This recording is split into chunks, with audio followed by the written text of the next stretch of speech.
Unwanted thoughts, అనవసరమైన తలంపులు వస్తా ఉంటాయి. అంటే ఏంటి? గత జీవితమే బాగుంది, భక్తి అని వెళ్తున్నావు, ఏంటి? శ్రమనే, బాధే, కన్నీరే, దుఃఖమే. ఏ ఒక్క రోజైనా నువ్వు సంతోషంగా ఉన్నావా అని తలంపులు ఎవరికైనా వచ్చినాయా? రాలేదా అండి? వచ్చిన వారు ఉన్నారా? Am I speaking to the right people? Yes.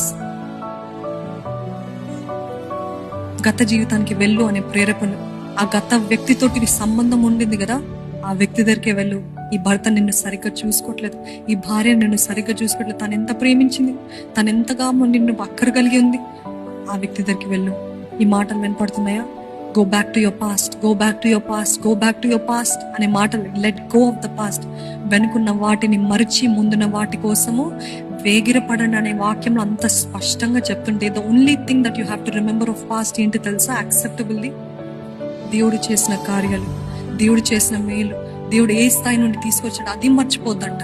కానీ గత జీవితం, గత సంబంధాలు, గత స్నేహాలు, గత అలవాట్లు, గత వ్యసనాలు ఇవి కాదండి మనకు కావాల్సింది.